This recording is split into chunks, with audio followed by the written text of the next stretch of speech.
Hey, welcome to Graphic Policy Television, GPTV. Right in my hands is We Live, Age of the Palladions, number 3.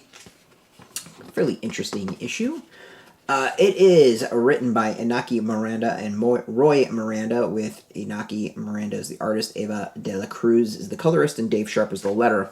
Alright, so as much as I loved the first volume of We Live, Age of Palladions just isn't clicking for me. It's a really interesting follow-up, and there's a lot of great concepts, but for some reason, for me, it's just not coming together. And I think this issue actually shows off some of the problems I'm having with the series. The first of is it is trying to do way too much. There's throwing out a lot into the story, and it's just, not focused enough that you can figure out exactly what's going on. With this particular issue, it feels like there's like 2 opening scenes, none of which is really all that explained in the beginning. It just kind of feels thrown in there. We then quickly switch to the one of the main storylines of the heroes, the superheroes, trying to fix this this energy cable, and that part's really cool, and there's a lot there that I think's solid, and if the series just followed that, it would be really, really good. And then we focus on the people abandoning the city, which again, if we just focused on that, series could be really, really good.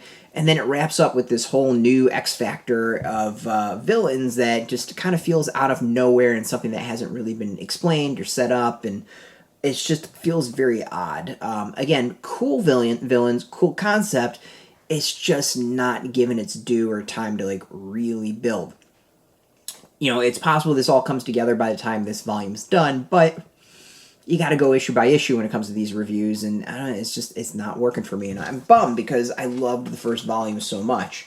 I think the other problem is, I'm going to show off some of the art while I'm talking. I think the other problem is that the series doesn't quite have the emotional punch and impact that the first volume did. I mean, the first volume consistently was getting me choked up and worried about everyone, and had some real solid emotional moments, but this isn't. There is like one shocking moment in this, but it doesn't feel all that shocking and doesn't really hit me at all as far as what happens. So it kind of is what it is. A little bit bummed. Hopefully it all comes together in the end, but so far it was an interesting opening. Really good concepts in the first couple issues, but by now it feels like it's trying to do much and it's not focused enough. So for as simple as the first volume was, the second just is all kind of scattered and all over the place, which is a bummer, massive bummer.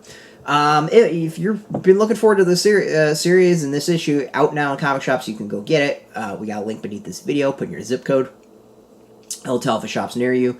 No shop, no problem. We do have some links where you can purchase your own. There'll be affiliate links, so we do get a small percentage. By doing that, you help support our site, though. And speaking of support, I want to thank AfterShock for hooking us up with the review copy. And, of course, thank you all for watching. If you're into comics, you can check us out every single day at graphicpolicy.com. We're on Twitter, Facebook, YouTube, Tumblr, all at Graphic Policy, keeping it nice and consistent. Until next time, keep reading those comics, and keep it geeky.